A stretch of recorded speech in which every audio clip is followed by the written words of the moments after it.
You know, what are the safety precautions going to be put in place? You know, we're not bringing people back right now. I think that as mayor of the city of Boston, I heard it every day. People want it, companies and people want people to come back into work, but people are still fearful. I think as we get through the next couple of weeks here, I think that will shift and change. I think as people get vaccinated, as more and more people continue to get vaccinated, I think you'll see more and more people want to come back into the workforce.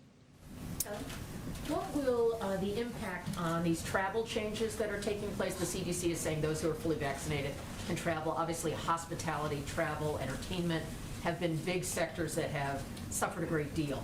What do you see as the sort of comeback arc, time-wise, for those areas of the economy to have employment coming back? You know, again, that's a great question. I think that, again, it comes back to people feeling safe and comfortable. I don't mean to keep going back to being the mayor of Boston, but one of our major industries is tourism. We haven't held a convention at the convention center in Boston for over a year. My office overlooks Faneuil Hall. There'd be a day like today, there'd be thousands of people shopping in Faneuil Hall. If I were in my old office today looking out the window, I'd probably see half a dozen. Again, I think the more that we can get the vaccine out to people, the more we can get shots in people's arms, the more that we can control the virus and eliminate the virus. That is going to be key. I mean, I can't stress, and I know President Biden said it today, I can't stress the fact enough of wearing a mask. There are people that won't wear a mask. Well, wear a mask for the people around you, making sure that you're being safe and getting tested. All of those things are so important to moving us forward. The hospitality industry had a pretty good day today. When you look at the numbers show that. A lot of our restaurants are starting to reopen and open across the country, but they're not there yet. So we need to do everything we can within our power to combat this virus and beat this virus back if we truly want a full recovery. And it's great to see more and more people traveling, but there's many more people that just won't get on the plane right now. They're, even with the vaccine, they're worried. So we just have to continue to educate and continue to fight this virus back. Nancy? Thank you, Mr. Secretary. As you know, the $15 an hour minimum wage fell out of the COVID relief bill. Is it your expectation that that will be part of phase 2 of the infrastructure and jobs plan?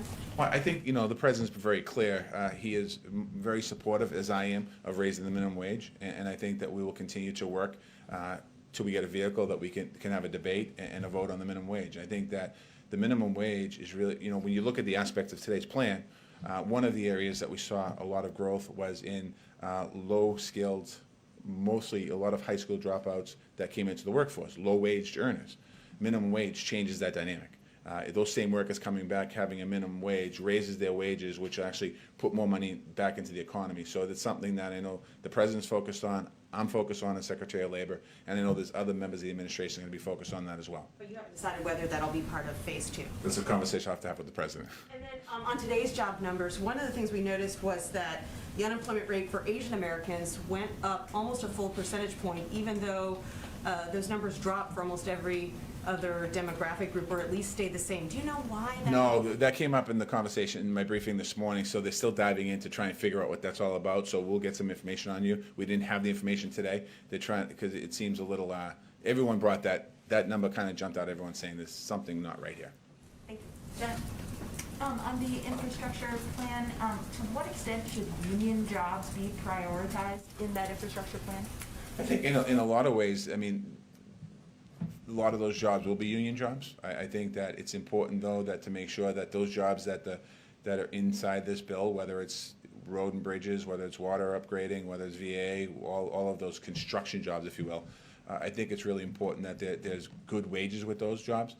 The president, and I believe in collective bargaining. The president believes in collective bargaining. So certainly support having higher wages there. Again, I mean, we'll have to see where this bill ends up and what's actually in the bill, but we believe in it in those areas. The building trades actually support this this part of legislation because it's about infrastructure, it's about building roads and bridges and all the other things that are going to be here. So, I think it's important to have obviously make this part of the bill is certainly one of those that creates entry points into the middle class for people. And then on addressing income inequality, is the Labor Department going to do anything different as far as gauging numbers? Are you planning to change the way you count, change the data for people? So today was my first jobs day, and I had my first briefing at 8 o'clock this morning, and I had a quick briefing yesterday, but not about the numbers today. And one of the things that I did bring up in the conversation was about women who've been pushed out of the workforce. 2 million women have been pushed out of the workforce during COVID. So we talked about that. As mayor, dealing with inequality, women's inequality when it comes to getting paid what a man makes, and then looking what a white woman compared to a woman of color, to a Latino. So I brought that up today. So what I want to do is do deeper dives with these stats, because you can't fix a problem. Well, the stats are there, but you can't address a problem correctly if you don't have the stats. So I have a whole different group of people now, economists, that are going to help me with this, and I intend on using that to help close these gaps, and people of color as well. Close these gaps is important. And part of the American Jobs Plan, when we think about as it goes through its process through Congress, we think about what the numbers say, and how do we create and draw up programs through workforce development, registered or union apprenticeships, and other places. How can we make sure that those investments are targeted?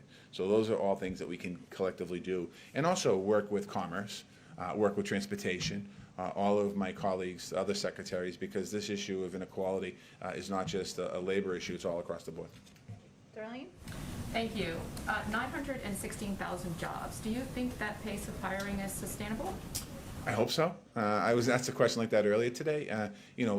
Again, there's too many variables with the virus to say that next month could be better. When we think about the summer, if you go back to a year ago, the virus was at its surging. And then the months of May, June, July, August, September, we started to get back. It started to look good, and people started to come back out and go to work. And then the holidays came, and we saw a spike after Thanksgiving, and we saw another spike after Christmas. And I think that, the virus is unpredictable. That's why I think there's a couple different components here. The American Jobs Plan, pushing to get that passed is key. Number one. Number two, making sure we continue to have, when the CDC's up here talking about wearing masks and the